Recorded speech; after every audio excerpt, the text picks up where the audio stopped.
So welcome back. Not another episode of Strategy Sunday, but we're gonna have a lot of people ask me to do an emergency session about what's happening in the banking sector, what's happening with our country, what's happening with a lot of things. So I thought I would quickly do a quick, let me one more time, do a quick session so that we can discuss these things that are happening right now. A lot of things are happening.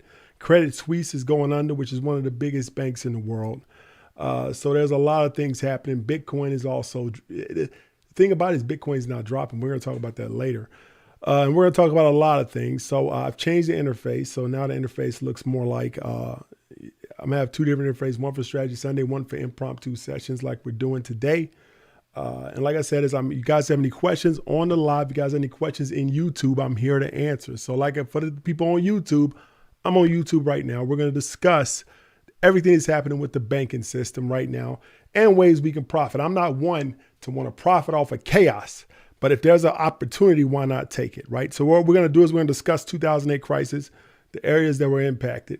We're going to discuss ways we can make moves and what's probably going to happen over the next 6 months to a year, right? And I want to start by saying this. Still a big believer in crypto. I still believe in crypto, right? You guys hear me on YouTube? Instagram. You guys hear me on Instagram? I want to hear somebody say it. But before we start, like I said, let's get a confirmation on Instagram. Give me 1 second. Anybody hear me on Instagram? Somebody put something on Instagram. Okay, here we go. So it took a little delay there. So back to what I was saying is that it's a crisis that could be happening. All's not lost, but there's ways we could profit in real estate and stocks and a lot of things. I'm going to tell you right now, it's not over, right? And I want to say something before we start. I forgot about that. I'm a big believer in crypto, big believer in Bitcoin. And everybody was talking about all the naysayers of crypto were talking about FTX, Voyager failing. Look, this is proof that the system is bad. This is proof. Look, FTX fell, this fell. Major worldwide banks are falling. Credit Suisse is one of the biggest banks in the world. And it had to borrow billions and billions of dollars from the central bank of Sweden just to stay afloat. Now, if crypto, FTX, Voyager, all these other banks could borrow money from the government to stay afloat, everybody would go crazy. But banks, institutions that we trust, love, and we've always had a lot of confidence in, need money from the government. Talking about common welfare. Like all the politicians talk about welfare, this, welfare, that, people on welfare, all of this stuff. But the banks are one of the biggest receivers all over the world of welfare in the world, right? Let them all burn. That's what I say. Let them burn. Let it. We all figure it out later on. But no, we can't do that. FTX was a scam. FTX wasn't a scam. It was badly run. It was ridiculously run. It wasn't a scam. It was just ridiculously run, badly ran by a dude didn't know what he was doing, and a little bit of scamming too, I ain't gonna lie, but it was mostly just a badly ran company. Voyager just fell, Celsius just fell. And then somebody just said FTX was a scam. Think the bank's a scam then? They take your money in the deposits, borrow money for the bank, over leverage, take crazy risk, and then look at like the dude on the Monopoly dude with his hands out his pocket. I don't have no money, I'm sorry. But they was partying. They were going on expensive trips. They was taking huge bonuses. Nobody said nothing then.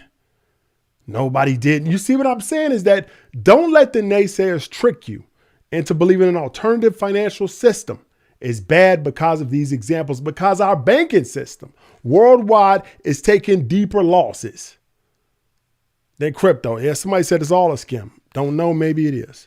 But that's what I'm saying. You can't, people, no. So we're going to talk about a few things now. We're going to talk about the banking collapse, what's next, where Bitcoin fits in. And before we go, I'm going to talk about another scenario I got in my mind too. Is that I put up a video. I don't know how many of you guys saw it.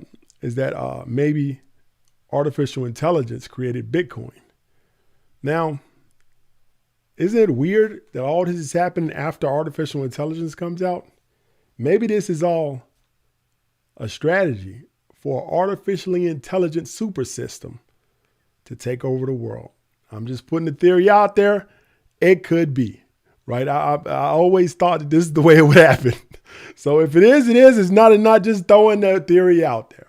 If AI was smart enough, first thing it would do was hide itself. And I got a video on YouTube talking about the AI creating Bitcoin. I'm put up another one tomorrow or the next day talking about did AI create the collapse. I'm not saying it did, but it's just a theory.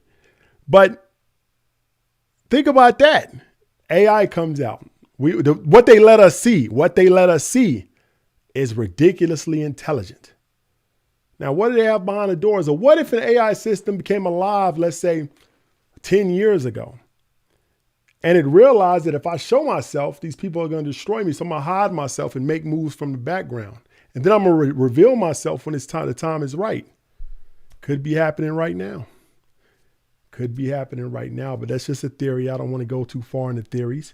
But I want to talk about, that's just theories I have. Everybody has conspiracy stuff. But we want to talk about a few things today. We're going to talk about first the banking collapse. Then we're going to talk about what's next, where Bitcoin fits in, stable coins, XRP update, what could happen, and Airbnb, because I started my first Airbnb today. Made a bunch of, I'm not made money, but made like $3,000 worth of bookings today. So we're going to talk a little bit about the stock. We also want to talk a little bit about just the opportunity that Airbnb is allowing, right? So for those of you that don't know, Credit Suisse, one of the biggest banks in the world, just asked the federal government of their country in Switzerland for I think it was like $50 billion. I don't know the exact amount, but a ridiculous amount of money to stay afloat. And their credit default swaps. If you ever watched the movie The Big Short, I encourage all of y'all to watch The Big Short this week because it kind of tells you what's coming next.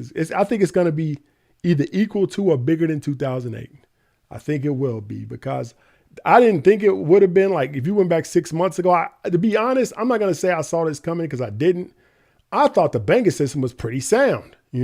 After 2008, after all that stuff happened, I figured they fixed some stuff, but I guess they didn't. Right. So I think now, since some of the layers of the onion are coming back, being pulled back, I think that it may be worse than 2008. And one of the biggest signs I see of it being worse than 2008 is the rise in price of real estate. That's one reason why I'm getting into real estate, because I'm being on the good side. It's only going to be two sides of real estate. I'm telling you guys right now. In the next 10 years, it may only be two sides of real estate. It's going to be one to owners and one to renters. I think ownership for the middle class is going to be gone. It's going to be like a feudal system where there's owners and there's people that work the land, the digital land or whatever you want to call it. It's not going to be like back in the Middle Ages, but it's going to be like that. Look, if you look back just over the last 4 years, an apartment, the same apartment was $1,000 4 years ago. It's now like $3,000. Let's say $1,500. The same apartment that was like $1,400 in 2019 is now $3,000. Now, how is that possible? How is that possible? Right? It's got to be something going on. And like I said, is that it's a complete collapse of, I think, the entire system in the entire country. That stems from when the U.S. went off the gold standard completely in the 70s. We've had massive inflation since then. And I think right now, I'm telling you what's going to happen. Those regional banks are going to be affected. And a lot of things are going to show up in the next 2 weeks. Little banks going to fall, get merged. A lot of things going to happen over the next 2 weeks. The federal government's going to step in, give big bailouts. All that's going to happen. And the scary thing about the bailouts that the government is going to have to do, government's going to come up to a decision. They can go one way or another, right? One way or another. They're going to be able to say, look, we can bail everybody out and push the problem down the line, or we can let it fall. I think they should let it fall, but they probably won't do it. They're going to do a big bailout. What the heck happened?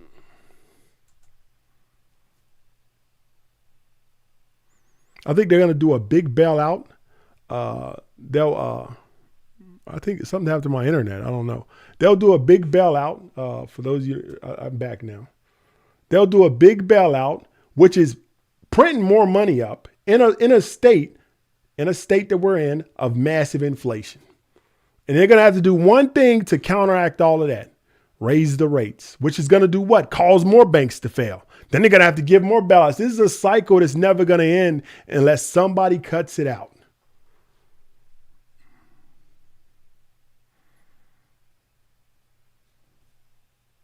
the heck? Why do I have a bad connection on YouTube? It's all jittery and stuff. That's crazy. Let me plug in real fast. Let me see if I got. No, so yeah. So if I'm on YouTube also, and something's happening, like it's like cutting off my my thing on YouTube. That's crazy. I'm on Instagram and YouTube the 8th Saturday. I'm on both. This is Instagram. YouTube's over here, and some people are watching on both. Yeah, they just cut off my Instagram, my YouTube stuff. That's crazy. But back to what I was saying, I'll talk to Instagram for a while until that catches up. So, like I was saying, is that the government has two differences. They got two problems, or two ways they can go. They can go one way. They can cut off everything and let the banks fall. Let me see. I don't know. I can't do it. Yes, freezing on YouTube is bad. I don't know. But like I said, is that yeah, that cut me off on YouTube. That's crazy. But back to what I was saying is that they're gonna have two ways they can go. They can print up extra money, which is gonna cause more inflation. Like I said back in 2020, I told everybody, people didn't listen. 2020, they printed up all that money, gave it out to everybody, caused massive inflation. If they print some more money up, give it to the banks, help out people, it's gonna cause more inflation. The interest rate's gonna be 10, 11, 12%, which is that case, nobody can borrow money. You're talking about interest rates for homes at 15, 20%. And people say that's crazy. 20%? How can it was 18% in the 80s. In the early 80s, during massive inflation, in the late 70s, the interest rate was like at 17, 18, 19% for homes. Of course, the homes were a lot cheaper back then, but they're gonna have to do that now to curtail all of this. And this all stems from 2020 when they printed that money up. That was a mistake back then, and I think it was because I thought it was a mistake back then, and I think it's a mistake to do it again for the banks. Yeah, YouTube's good. So, yeah, homes went $400,000 back then. So they're gonna have to do this, which is gonna cause a point at which if you don't already have a house paid off or already locked into a mortgage rate, you won't be able to buy a house. And that goes back to my original point of renters and owners, and that's it. And the wealth gap is going to get wider and wider, and it's going to be a point in time, 10 years from now, 15, 20 years from now, where you won't be able to buy a house. The entire country will be like San Francisco. I lost a bunch of people on YouTube because it kept crashing, but nevertheless. But that's what's going to happen. So I encourage you guys to find ways to buy houses in the next few years, because it's not going to get better. I don't believe it's going to get better. I don't think that the mortgages, or not mortgages, but homes are going to crash. I think that they're going to stay up. And I think there's going to be they freeze me on YouTube. I never got frozen. I've never got frozen on YouTube in my entire life. So that's crazy. Never. And nothing else froze either. But back to what I was saying is that, I encourage people to start looking into real estate, because it's going to be a time you wait 10 years, 15 years, 20 years, you may not be able to afford real estate. And another way I'm telling you is look into condos also, right? Look into condos also. All right. I encourage you guys to do that too. But condos are not that bad. Like my first Airbnb I ever did was a condo. It's a condo I'm renting out. I pay $400 in condo association fees. That covers the water bill. That covers the outside maintenance of the building. That covers the maintenance of the grounds, the pool, the sauna, the gym, all of this stuff on the grounds, plus a guard at the gate, plus 24-hour security. $440 ain't that bad for that. I'm really paying for services, right? And then I got a property. I got homes too. I got several other properties. I'm just talking about the first Airbnb I did. I rent properties out also, but this is the first Airbnb I did, right? Everything else is just a straight rental, right? So this is the first Airbnb I did. So I'm getting a multifamily next. So I'm just now, like I said, I'm 2 years into real estate. I'm a newbie still, but like back to that's what I'm saying is that 400 ain't that bad. Even 1,000 ain't that bad if you get a lower price to entry. So the next thing I want to talk about is what's next, right? We just kind of talked about that, but I want to talk about something else. Is that Nobody knows how bad this can get, right? And I'm a believer in insuring yourself with insurance products like home insurance, health insurance, life insurance. That's a form of wealth building. Is that you build this is how wealth works, right? You build a platform. You build wealth, you build streams of income. At the base of the platform is you, your health, the properties that you own. All that has to be insured to protect the legacy on top. You have to protect the legacy. And that's insurance, right? That's insurance products, life insurance. I'm not a fan of whole life. I prefer just term life. Insuring things that you insuring other things that you own. Anything that you make money off has to be insured, including your own body and your own self and your own life for your family's legacy, right? So one thing I'm also a believer in is insuring against a crazy catastrophe, right? And what I mean by that is that I'm not saying it's going to happen. I'm not trying to scare people. I'm not being a fear monger. But I don't know, mathematically, there's a percent chance that it all can go to hell. Everything can go down because of this crisis. It may be like a 0.5%, maybe less, but it's a percent chance. Why not invest a couple of $100 into getting water supplies, getting food? There's, like I said, there's buckets of food at Walmart that are $20. 4 people, it lasts for 4 days. And people always come back at me and say, man, I'm not going to eat that. That's preserved food. I only eat organic. This food is for if it all goes to hell. I promise you, by the time you open that bucket of food that lasts 20 years in that white bucket, you ain't going to be thinking about organic at that point. All you're going to be trying to do is get food in your body so you can survive the next day. That's what that's for. By the time the thing about that food, the preserved food, the survival food, is lasts 20 years inside in a cool place, is that the best case scenario is that you never have to open it. If you open it, I'd rather not open it. Like I got a bunch of it. I'd rather not open it. I'd rather it just decay away. In 20 years, I got to buy some more. That's the best case scenario for that type of insurance. But if I have to open it, I promise you, I ain't going to be worried about organic, too many preservatives. Look at this, man. It's red dye 27 on here. I don't want to eat that. I knew somebody was going to say we're all going to die from stupid survival junk food. No, you're going to die from starvation. I would eat anything. Any kind of junk food, a bag of Cheetos before I'm facing starvation. Anything. I'd eat a frog. I'd eat roaches if I had to stop starvation. Like, I don't want to do it, whatever. That's why you wouldn't survive. I would do anything it took. Anything it took to survive for my family, my kids, and the people that depend on me. I don't care what it is. I'd eat a snake.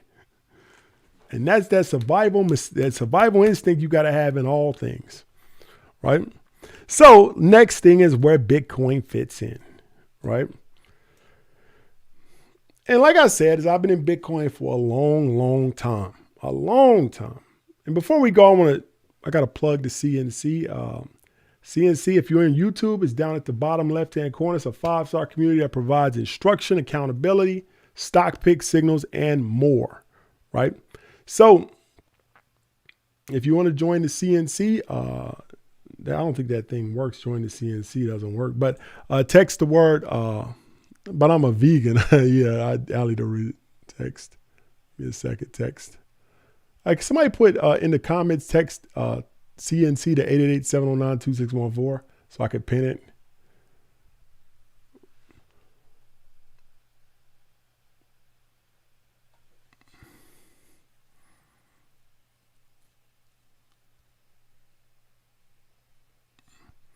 So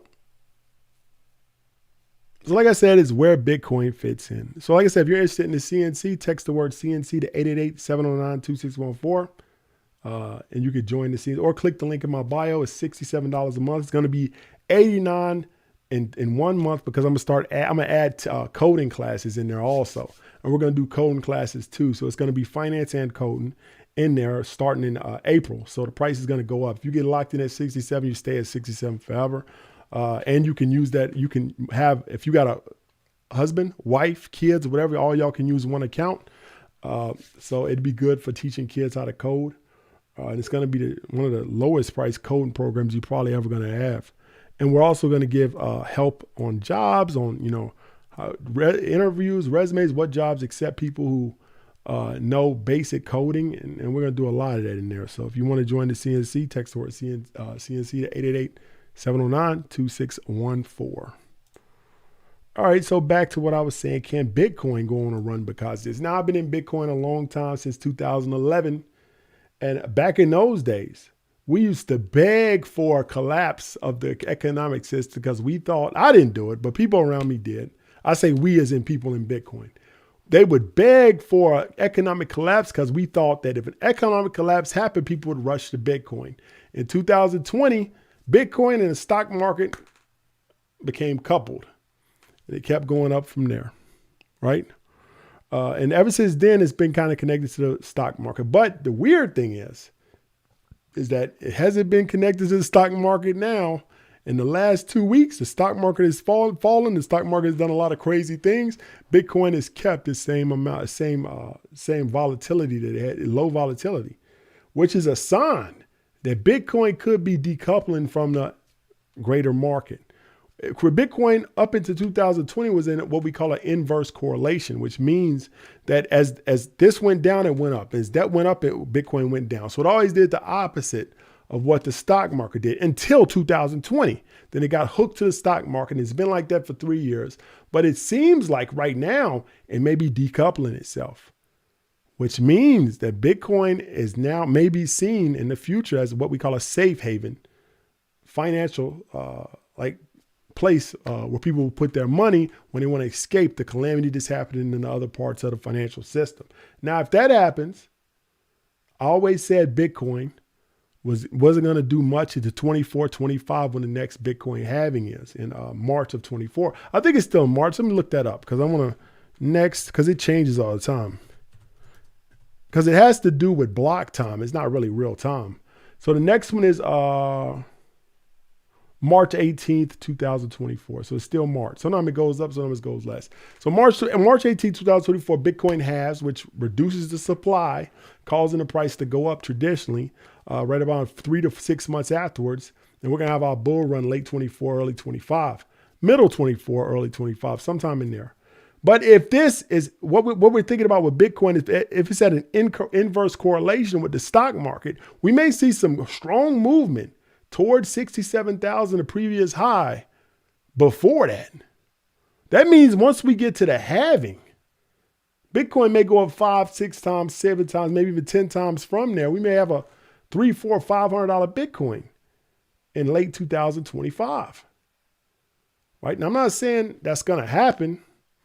I'm not even saying it's likely to happen. I'm just saying it's a good scenario of what could happen if Bitcoin decouples from the stock market, get pushed up to about 40, 50,000 before the halving.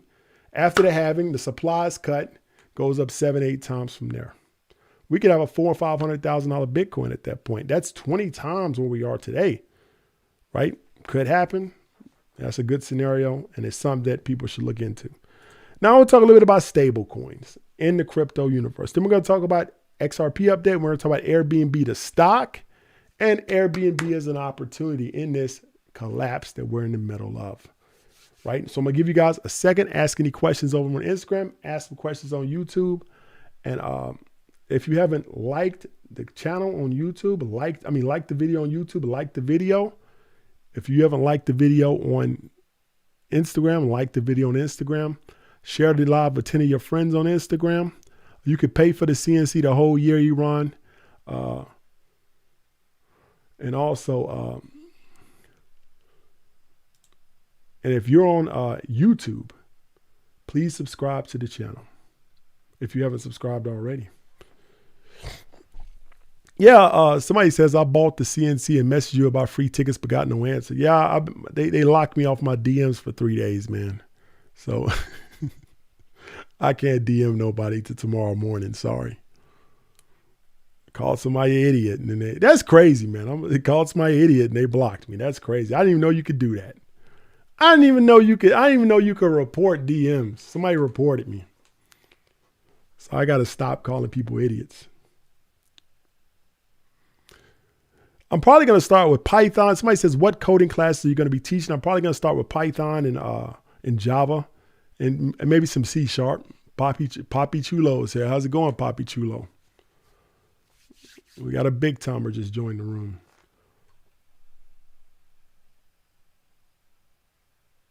So, like I said, share the live with 10 of your friends. Put the word share in the comments on YouTube.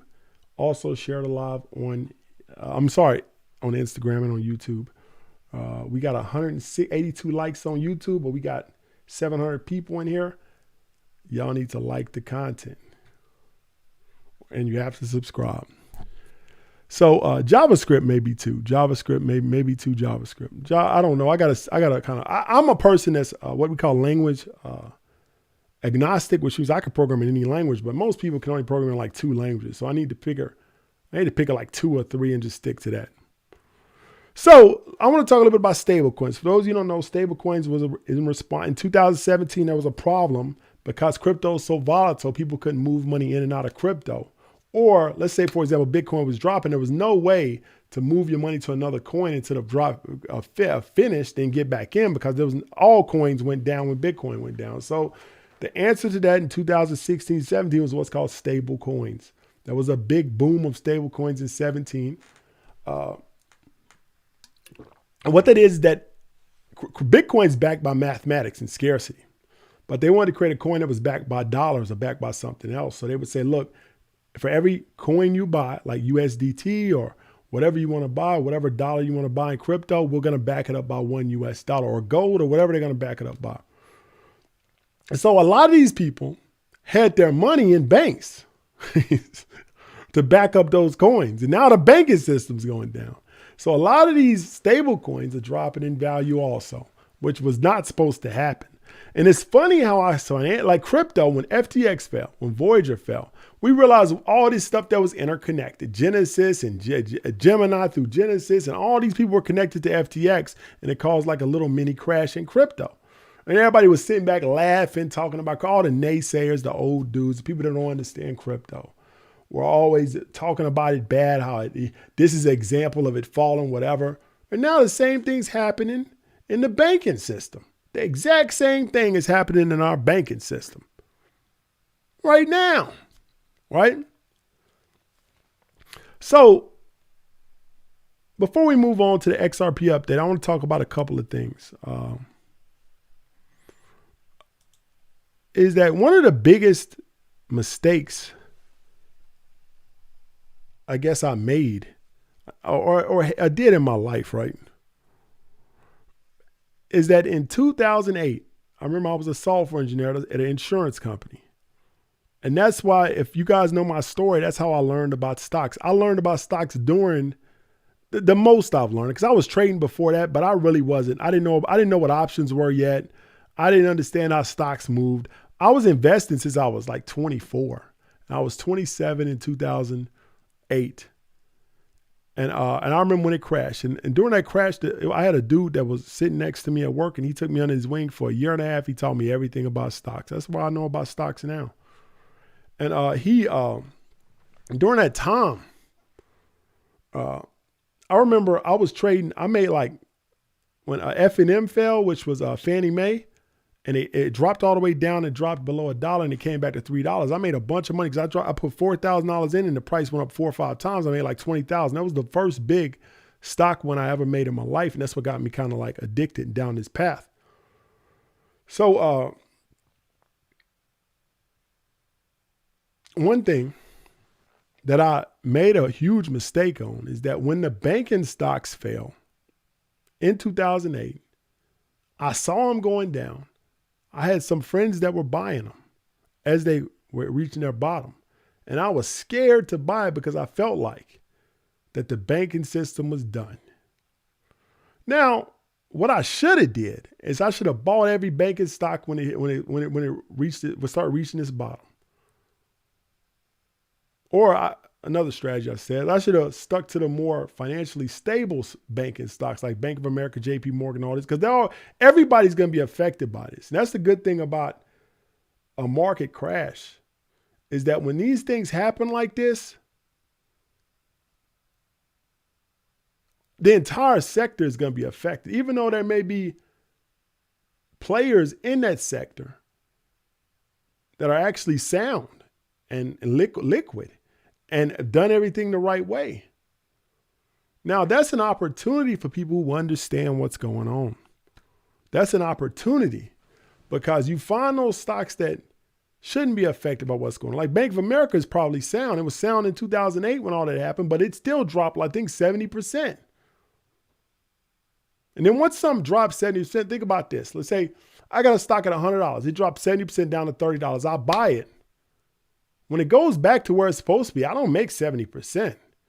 I make 300%. If I have the options, I can make a lot more. Because when things drop, that's an opportunity to make a lot of money on the way up. Now, if you bought it, you lost 70%. But if you buy it at the lowest point, you go up 320% when it gets back to where it's supposed to be. But that's one of the biggest mistakes I made in my life. And I'm not going to make that mistake this time. So me watching banking stocks closely, see which stocks are going to be affected by all this. Probably Bank of America and Chase are probably sound. I logged on to my Chase account the other day, and like yesterday or today, one of these days, all the days blur together for me sometime.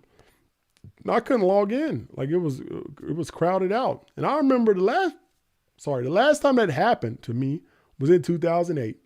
I tried to log into my banking accounts, couldn't log in. It was too much traffic on the site. So it kind of reminded me of 2008. It reminded me of 2008. So I want to talk about one more thing, XRP update. I always do an update every time I go live. It's not really nothing more to say. It's just, it's the lawsuit still going on. I still believe in it. And the last thing I want to talk about is Airbnb. And now we touched a little bit on the United States being a renter nation in the future. And to be honest, I think a lot of these Generation Zs don't even want an apartment or a house. I think they prefer to travel around, do experiences and stuff like that. I don't even think they're even like, am I muted?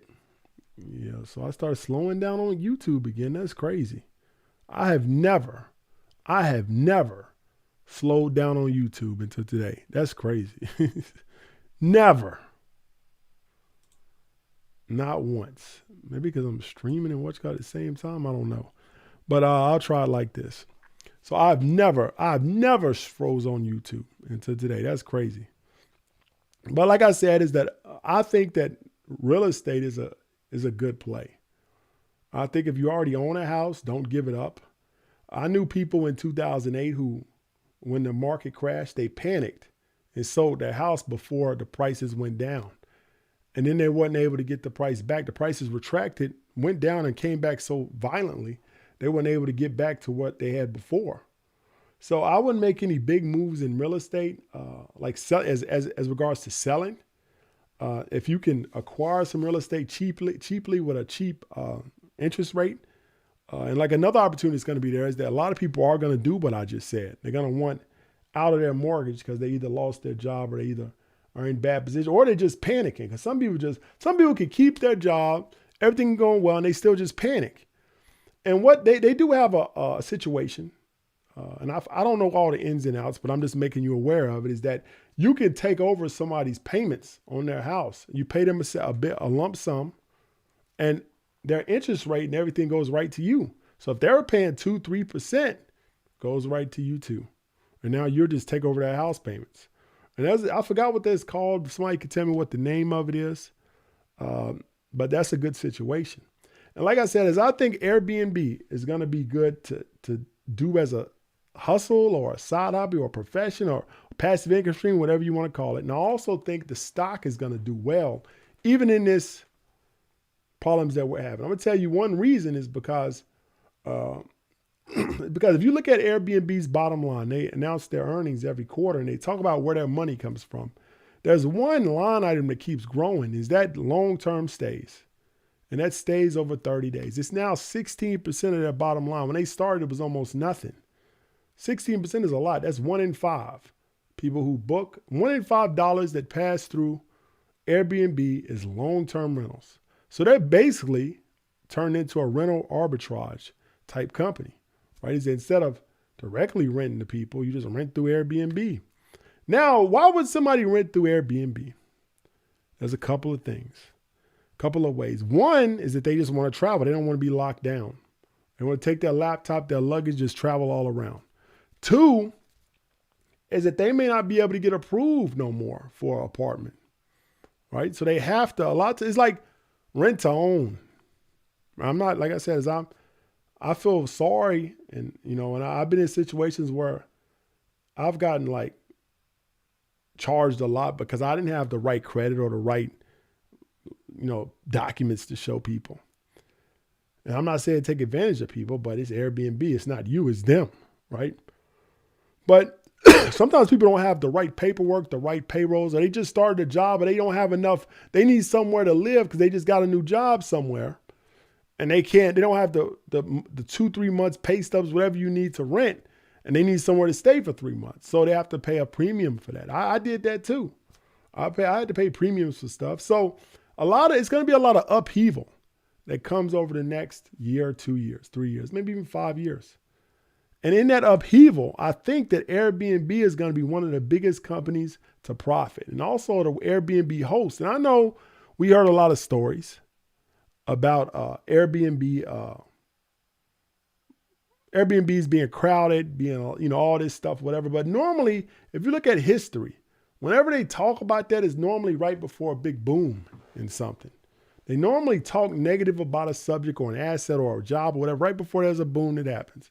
And I believe I think what's happening is that the people who didn't have, renting rooms out and stuff like that, that's all gone. I think Airbnb is moving more to I saw the other day that they're renting out entire islands now. I think that they're moving towards experiences and things like that. And they're going to boot out all the other, the cheap Airbnbs, the rental arbitrage. I think all that's going to be gone, and people who own properties and rent them out or whatever, that's going to be the next wave of Airbnb.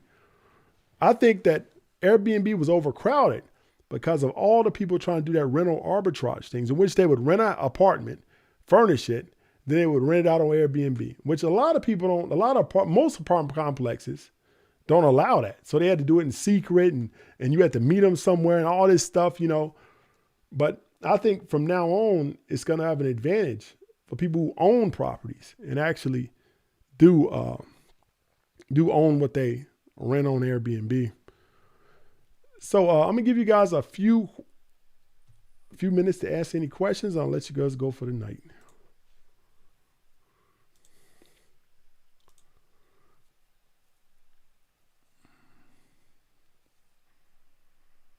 I don't know why I had like 1,000 people on YouTube, and now, like I said, join the CNC. You can DM me if you want to ask me questions about the CNC, or you can DM me word the CNC. I won't be able to answer it till the morning, but let me see if I can put it in there. You can text the word CNC to 888. I'm gonna put it down there for Instagram people. And if you join the CNC, you get tickets to the event, CNC conference in Miami, May 20th.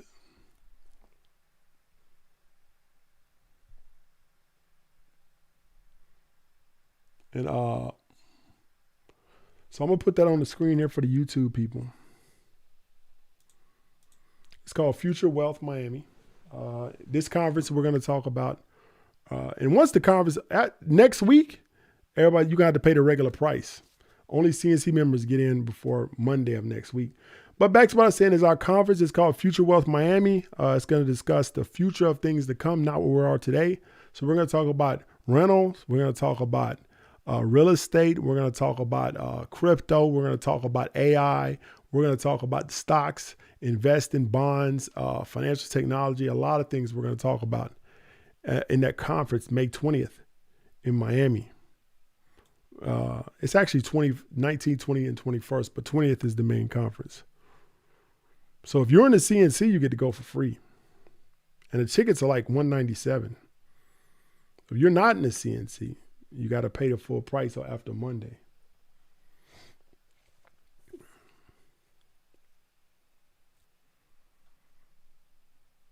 So yeah, we can, I'll stay online. I mean, I'll stay online another 15 minutes and ask any questions. I don't have anything to talk about in in my list anymore, but somebody says, why term life insurance? Because if you look at it mathematically, if I took what I paid in the whole life, all my life, and what I got in return from it, if I took, because whole life is a lot more expensive. Whole life is a lot more expensive than term life.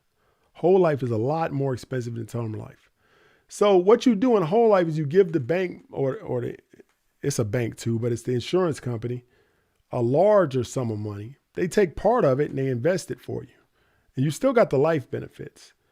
And based on what they say and how they are going to give it back to you, that's how you can take it. And you can only take so much. You got to pay it back to yourself and all this stuff. Well, if I took that same amount of money and paid a small amount on term life insurance and took the rest of it and just invested it in the stock market every month, over 20 years, I'd actually have more money. And it's always accessible to me.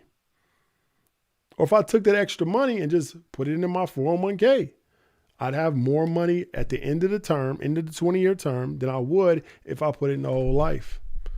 That's the reason why I choose term over whole. Now, it's for everybody has their own preferences. Some people may be like, hey man, I can't invest. I know if I don't do this, I won't do it at all. So I'd rather just do the whole life. All right, that's cool. Or I don't understand investing. Or I don't want to get into it. Or I don't want to deal with it. Or I got a job, make a lot of money. I don't want to get into that. For every person, they have their own personal preferences.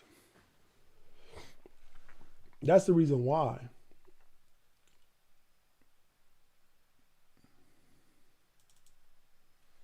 Crypto GPT, I'll make a video about that. Somebody just asked me. Any videos you guys want me to put on YouTube? I'll make some this week. Since my kids on spring break, so.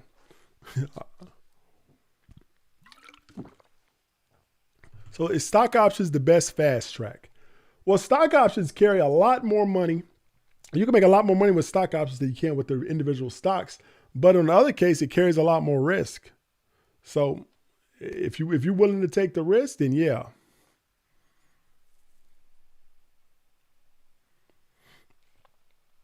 Armando, are you buying bank stocks, JP Morgan, Bank of America, Citi?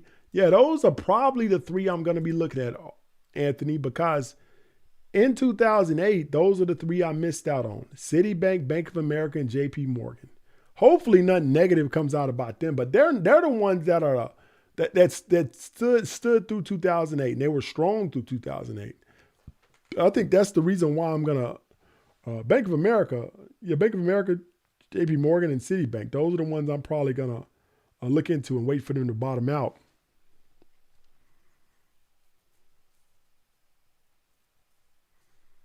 Futures are another good way picks.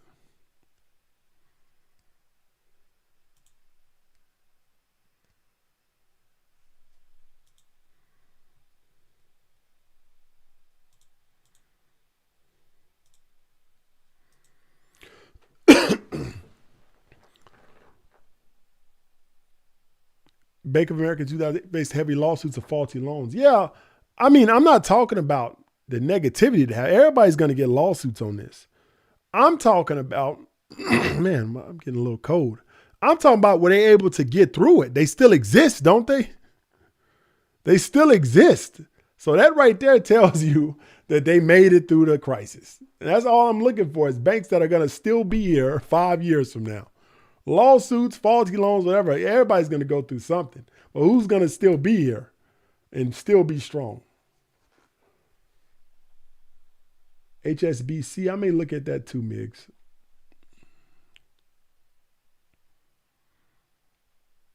I think a lot of the regional banks are going to have problems. I think that's going to happen. But what happened?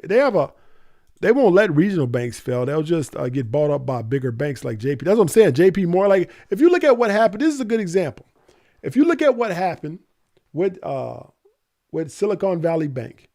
The next day, JP Morgan had record deposits because all the people left from that bank. I mean, on Monday, when people got their government bailout money, $250,000, for each account, if they had that much, they took all that money and instantly deposited into a stronger bank, JP Morgan.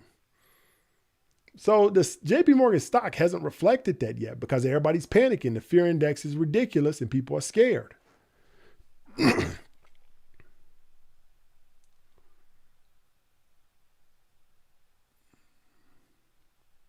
Yeah, the thing about it is that any bank that really can't fail, the term they use is too big to fail, is probably JP Morgan.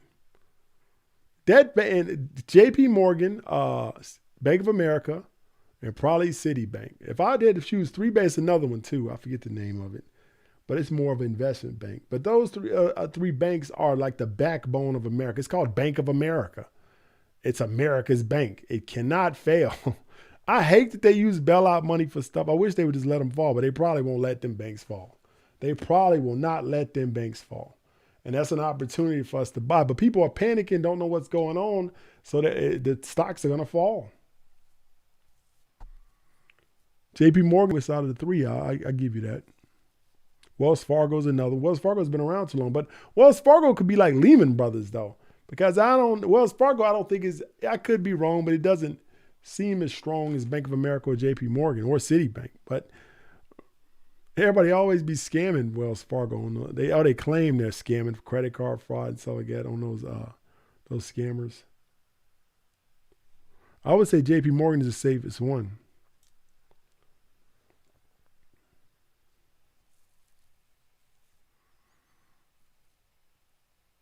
Yeah, I don't know Fargo. That's what I'm saying. I would have to do more research from what I know about Wells Fargo, and from what I've just heard, is that I don't know, man. I don't know. If I had to pick one, it'd be JP Morgan. That'd be the one I'd pick.